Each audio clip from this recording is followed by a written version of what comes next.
afternoon, everybody. My name is Donna Fiesel. I'm your host of The Edge. You know what? We're in a great part of the country. We're on the Fiesel farm on Donna Nail Lane, and it's always so good to be with you. I've got a very special friend with me right now. We're going to go ahead and start digging, and she is going to start having a regular segment on this show, Marandah Henry. And I've learned so much from Marandah. You know how we make things, we do things, we're on a budget. We have to in this economy. And Marandah has been my go-to source for a lot of things. Hey, Marandah, how are you doing? Hey, Donna, I'm doing good. How are you this morning? I'm doing pretty good. I love your background. I love the kitchen. Thank you. That's another budget-friendly project behind me from the Dollar Tree. Yeah. So, you put it together yourself? I did. Those little panels from Dollar Tree. There's like 4 sheets in them for $1 or $1.25 now. But anyway, so I got enough to do my backsplash, and I just love it. I just love it. So there's 4 panels. That is very cost effective. It is. And like all I did was take a pair of scissors and cut out my light socket because it's just paper thin, but it doesn't look like it, but no, it looks like stone. This looks like tile. Yeah. I love it. I think I have like $5 in it, maybe. Wow. I don't even think I have that much. So cool. That's all I can say is wow. And this is my point. Have you ever looked at maybe shopping for a house or something, and you see the house is pretty, but it was decorated maybe in the 60s, and maybe it's this weird, funky looking pink tile. It's nice, it's tile and everything, but they use weird colors. Yeah. And it's such nice stuff that you can't paint it, I don't think. And you're just kind of stuck with pink unless you redo the whole thing.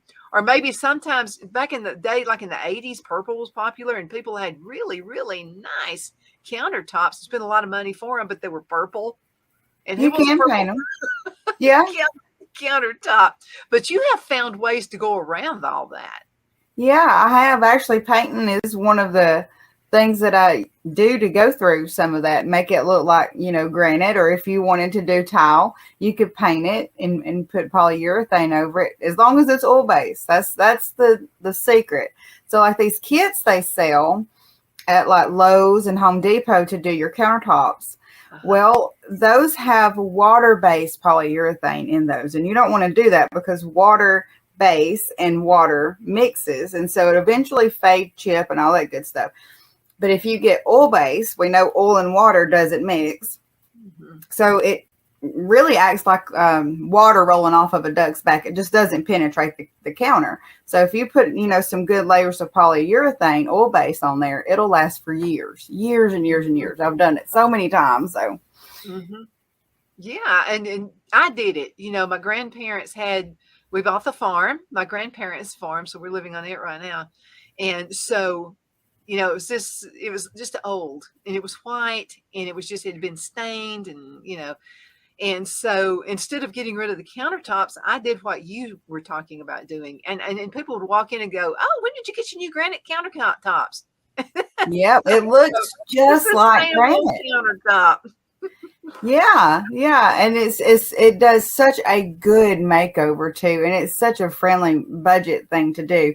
Even now, to buy everything for a pretty large kitchen wouldn't cost probably more than $100.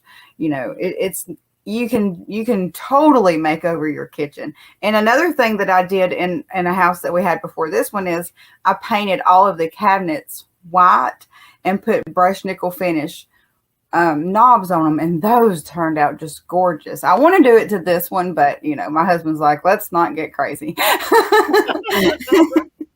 That's another thing. And I copy Marandah on everything. So I did the same thing.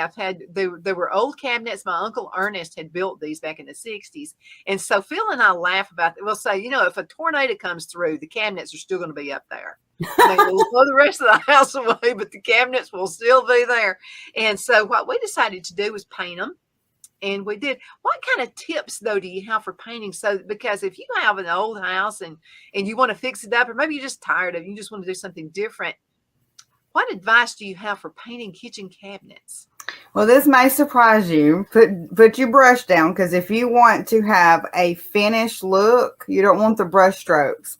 So this is actually pretty easy. I went and got some Rust-Oleum primer, and I just did what's called a tack coat. You just barely spray it on there, just enough so the paint grabs to it, especially if you already have a type of finish. So you just dust it on there, and then you dust a couple of more tack coats. So once you get it covered in primer, then you can take a high gloss if that's what you want to use, or a semi-gloss, and then you just spray paint them.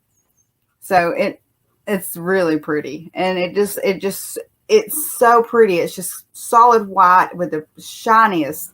I mean, you can just see the gloss when the light hits it. It's so And it looks like, I mean, it's a great look. See, we didn't do that. What we did is we found something, and we thought we were taking off this top layer of varnish, and we got rid of a lot of it. And it almost sanded it down, but it was this liquid product. I don't remember what it was called. So we did that, thought we had it right, painted it using the brush, wish we hadn't done that. And it looks good for a good couple of years. And now with all the canning and the cooking and all that stuff I do, some of the handles, you can see the paint's coming off. Right. And that's why you want to use a high gloss, because gloss seals it and it lasts longer, and you can always wipe it off. It is so easy to keep gloss and anything like oil base clean. You can just use any kind of cleaner. I mean, literally any kind of cleaner, and it'll just come clean. But if what advice do you have for me if I redo this? What should I do? I really don't want to take the paint off and start all over again, but is there something else?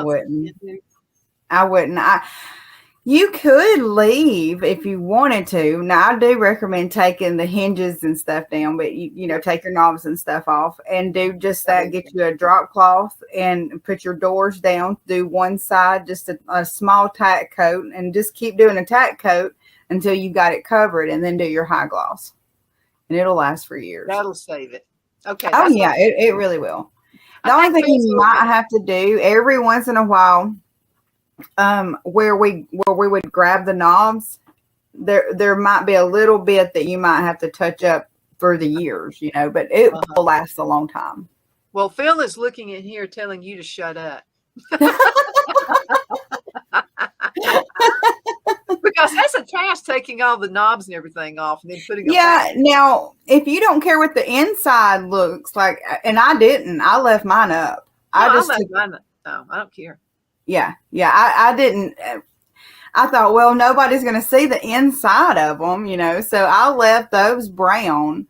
And I did open the door and do the inside of the door, but not like the shelves or anything. So I left mine up on the hinges. I just took the knobs out and replaced those. So, and it looked good. I'm really happy with it. That's some great advice right there.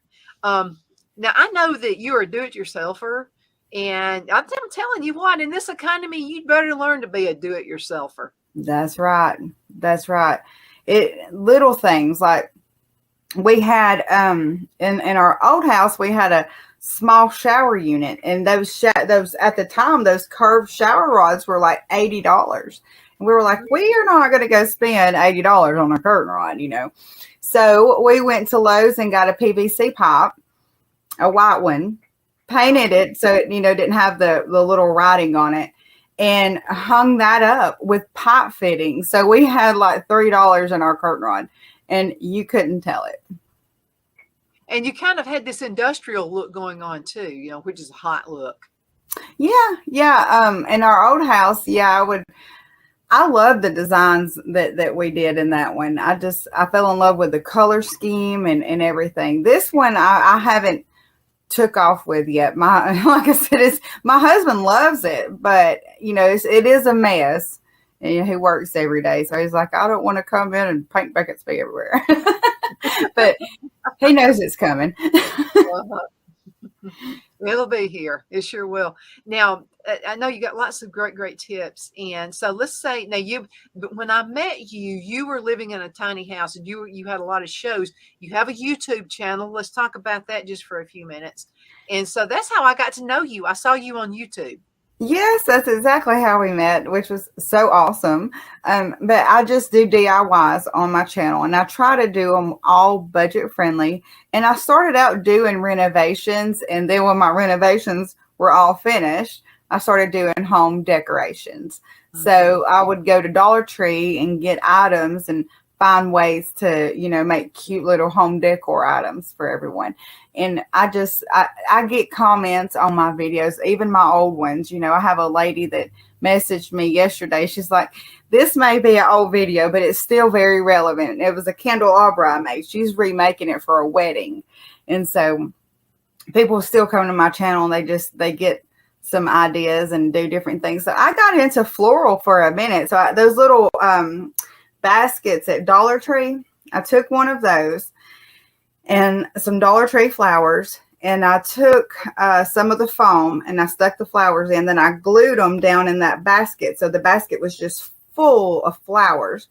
And then I took a burlap ribbon and went around the side, put some,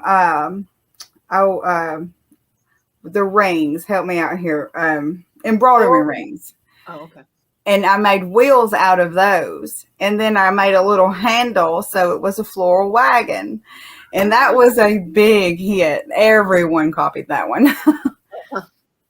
That's great. I mean, and these are so many things, because flowers are just, when you got these humdrum winter months going on, you need some flowers. Oh, yeah. Got to spruce it up a little bit. Mm-hmm. Of course, I know Christmas is over, but one of the things, my very first ones that I did that I'm wanting to redo because it turned out so good, is that garland. At Dollar Tree, it's real thin, right? But if you get some of that and you braid it, you just take 3 and you braid it, just like a regular braid, and then you take 3 of those and you braid those together, in with a strand of lights. Then you can put your balls and your pine cones and your ornaments and stuff on it and have the prettiest, like a centerfold piece of garland, like it come out of Better Homes and Garden. It's really, really pretty. Yeah, I like that. And then you can get pine cones anywhere. You just get them in the yard, whatever. Do you ever spray paint yours? I do. No, I'll dust them white and, give it like a little snow effect. So, and I would go out in the woods and just pick the prettiest pine cones, the ones that, I like the most. And that's what I put on my garland. Now, how do you keep yourself organized? Because I'm going to tell you what, if you're not careful, you got to come over here and see my craft room sometime. It's okay. And it's also my studio. So I'm doing a 2-for-1 with the studio. Well, I'm not the best with organizing, but I did buy a huge cubicle shelf, and I just got it, so I haven't got it put it together. And I'm going to start having labels on everything, and this will take up half the wall in my shed, so that's going to help, because the back of my shed is just my craft stuff. So I got it. I know where it's at. It just depends. Could take me a minute to find it. Just depends. But organizing crafts is a big thing. You really need to keep them organized if you can. But we use them and put them back and. Well, this is another thing. Like, I know where it's at, and then if I have to send Phil to get something, it's hard for me to explain to him where it's at, and he'll say, "I'm not going in there. I'm afraid something will bite me." Do you have a she shed? I do. I love it. I'm so glad that we got. It's just for my crafts and just for my channel. So it started out that way. Then I started using a little bit for storage, but yeah, for the most part, it's my crafts. And you got to have a place. You got to be able to do that. Okay, half the time is gone already, Miranda. This happens all the time. So let's go ahead and get ready for a commercial break, and we're going to be right back in just a minute. I'll take you off temporarily, and then as soon as I come back in, I'll put you back in again. Okay. All right. And I'm anxious to see what you think about these commercials. I did them myself. The Hatter Cafe and Country Inn is nestled in the northeast corner of Alabama the Beautiful in the delightful town of Mentone. We're located on top of scenic Lookout Mountain near Little River and DeSoto State Park, and located only 5 minutes from shopping and restaurants. There is also a nearby community walking path and golf course. We welcome everyone through the doors, and we are committed to outstanding service for all guests. At the Hatter Cafe and Country Inn, we invite people from all walks of life to come and get away from it all, enjoy the open spaces, treetop views, fresh, clean air, and experience Southern hospitality at its finest.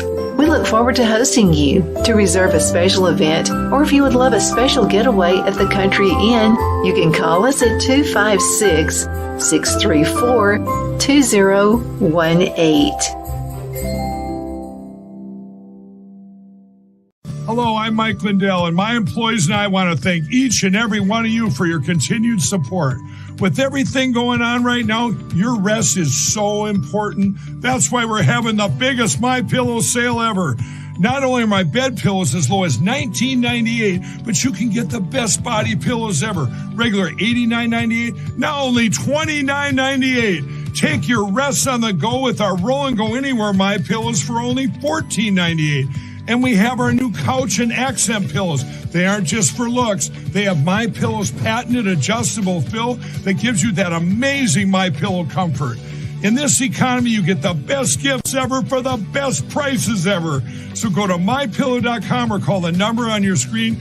Use your promo code and you get deep discounts on body, couch, bolster pillows, and so much more, including my original bed pillows for as low as $19.98. Please order now while quantities last.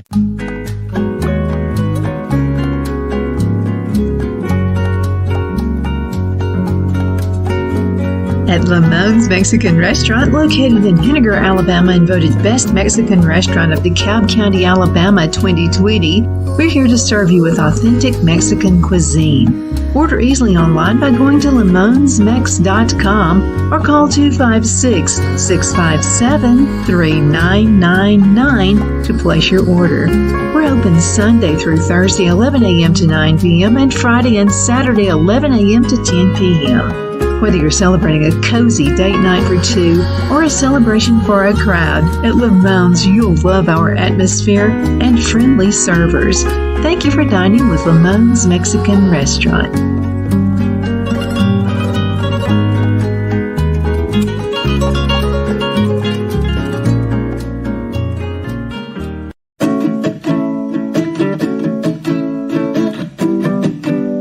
Twin City Used Car Sales has been serving drivers in the Northeast Alabama area for years with a quality selection of late model used cars, SUVs, and pickup trucks.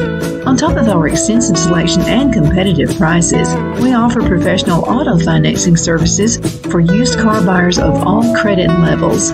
Whether you've just begun your search or you're ready to secure your next vehicle, at Twin City Used Car Sales, you will drive away with the vehicle of your dreams. The sales and finance staff at Twin City Used Car Sales look forward to serving you. And you can apply for financing online before your visit to our used dealership in Fort Payne and Gadsden, Alabama. Check us out on the web at twincityusedcars.com or go by the locations in Fort Payne and Gadsden. We sincerely look forward to serving you.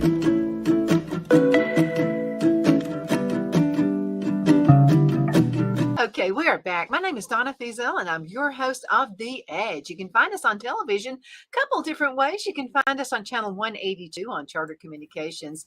You can also find us on Abundance TV, which is found on Roku, Apple TV, and Amazon Fire. I have a very special guest with me right now, one of my dear friends. Her name is Marandah Henry. Marandah, you're all over the world right now. Of course, you already were anyway with your YouTube channel. But people are listening right now to two Southern gals talk about making stuff and about saving money.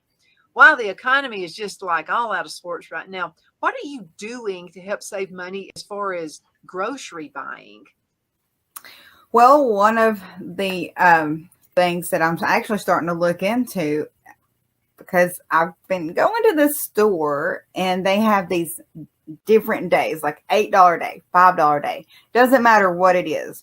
Mm-hmm. And what I'm figuring out, they're buying pallets, like return pallets, and it's all good stuff. It's all end date stuff, but you never know what you're going to get. And the pallets are, I think mostly from Amazon, but you would be surprised what is on there. So one of the things that I found is, and this is just for like an emergency thing, but a can of fried freeze-dried sausage crumbles. It's got a 25-year shelf life. It retails for $70, and I paid $2 for it. So there's little things. Yeah, yeah. And these stores, I don't know if you're familiar with them. They're called bargain bins. And they have some, well, they had one in Arab, but they recently closed. But anyway, so like I said, they get these new shipments in, and you go in there, and it doesn't matter what it is. It can be like one of those vacuum cleaners that's like $150, the little robot, but it's $8. It doesn't matter what it is. It's $8. And then the next day, whatever they didn't sell is $6, and so on. So I've actually been having a hobby doing that. I've really, really enjoyed that.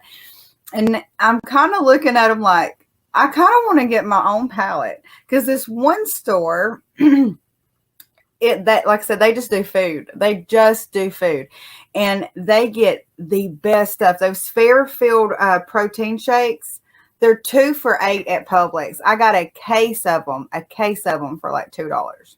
Oh wow! Now where's this one at? This one is in Garden City. And I love this store so much. It's like going toward Hansville. Oh, okay. Going toward Hansville. Yeah, I'm writing it down.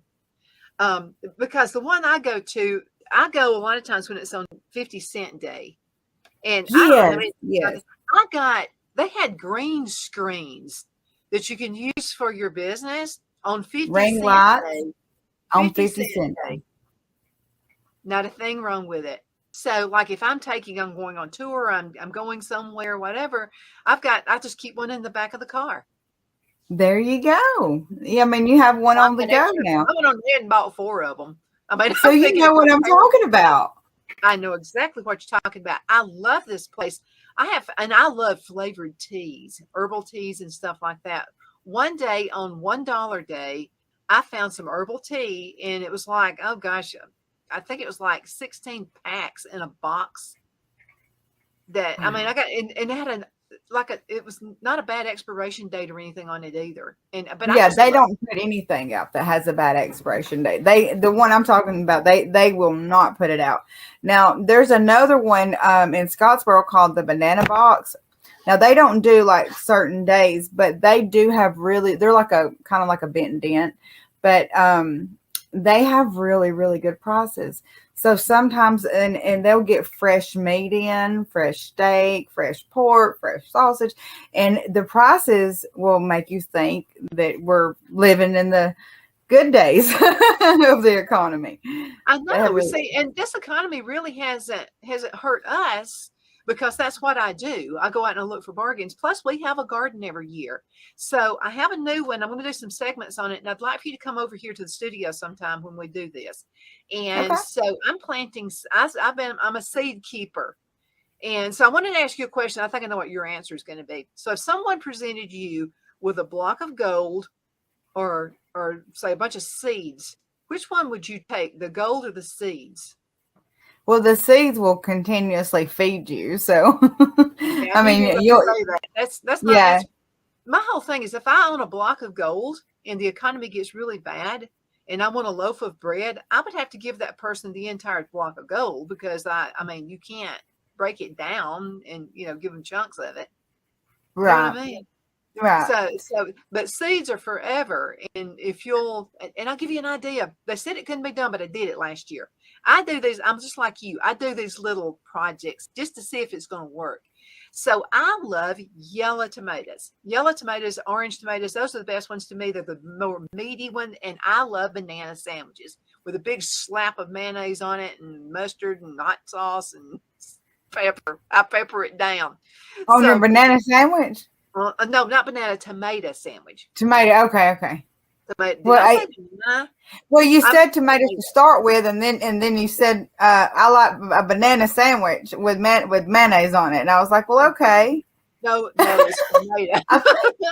So here's what I did, because I couldn't find any of the yellow or orange seeds, tomato seeds today, not banana seeds, tomato. And so what I did is I got one of my tomatoes, because went on ahead and bought the plant like 2 years ago. So I bought the plant, and then I kept the seeds to it. and somebody had said, well, you're not going to be able to germinate seeds if you buy it from like a Lowe's or something like that. But I did. It actually happened. Yeah. So I saved them. Now, I don't know how many years I'm going to get out of this, but I saved all the seeds, and we had some awesome yellow tomatoes last year. Good. Oh, they're good on sandwiches. And I make salsa and stuff out of them too. So did you put them in a little starter tray? Where you put your seeds in a little starter tray, or did you just start them out in a big? No, I just put them on a paper towel and let them dry really good. And then I wrapped them up. I took all the dirty stuff out, like all that gel stuff that's in between the seeds, took all that out. And then I put it on another paper towel, put it in a nice Ziploc bag, and put it in the freezer. You need to keep them in the freezer. Then what I did, I got them out, and I'm about to do it again because I'm going to do this hydroponic system. And this is where you get seeds and you sprout them in water. And you can actually grow in the wintertime. You can actually grow lettuce. Lettuce is ungodly, the price of it. You sure and can. So you can, so I can grow lettuce all year long with this. Just got it in. I'm like a little kid when stuff like that comes in. Phil could say, I'm buying you a diamond ring. That wouldn't make that much thrill for me. Is having this. I just love doing this. So anyway, this is my new little thing I'm going to work on. And you and I need to do this together. I'll give you some plants off of it. And so you just put the seed in these little, and by the way, I found this, it's like these little pods that you can get, and they cost about $20 on Amazon. I got it on 50-cent day, and there's hundreds of them. There's hundreds of them, and you can actually cut them in half. So what you do is you put the seed in it. You need to saturate these little pods with water, and then you put the seed in it. And then you just place it in this little thing. It's made, and you could probably make one of these. It's made of PVC pipes, and it has holes in it. Okay. And then Phil's going to put a pump in it, and then it's going to be constantly recycling water. And so the roots out of these are incredible. That is so awesome. I can't wait. I can't wait to do this. And this is something you can do if you live in an apartment. As long as you've got a window that's south facing where you're getting that morning sun. Even in the wintertime, I mean, you got food and you don't have to worry about paying these ungodly over prices. We got just about a little bit less than a minute left in this segment. So Miranda, tell the folks how they can find more information about you. And we're going to have these regular segments. Okay. I'm just on YouTube. You can go to Creative Living Lifestyles, or you just type up Creative Living. You'll see me. It's a black and white icon. That is me. And you click on there, you can find tons of DIYs to keep you busy for days and days and days. So yeah, check me out on YouTube. You know something, you had one time I saw, and now you have beauty tips, and this is a beauty tip that I got from you, and it was about mascara. And you know how you'll buy mascara and it may say volumizing, or it may say whatever, and people think I have false eyelashes on, and I don't. It's different. Wow. It's different, and I got it from you, and it was different ideas using different kinds of mascaras at the same time. Yeah, it's the different brushes. Yeah. The different brushes do different things. So I would dip one brush and put my mascara on, and then go to a different brush with maybe a little angle, maybe it was a little fluffier, and it just wipes on there different with the different brushes. So you can really make it look like you do have false eyelashes on. It's your eyelashes. Absolutely. So yeah, that's another one on there. I forgot about that one. Look at you. All the time. That's another Miranda tip. So going ahead and get some tips from her. But Miranda's going to have a regular segment with us, and we're going to work that out. And then I'm going to let you know when it happens. Miranda, we got to go. 10 seconds. Thank you so much for being on the show today. I know you got a rescue animal. We're going to talk about that next time. That's right. I've been doing a lot of rescuing lately. Absolutely. Thank you, Donna. You have a good day. You too. And thank you for watching. You are the apple of my eyeball. Thank you, Miranda. We'll see you later. Bye-bye. Bye.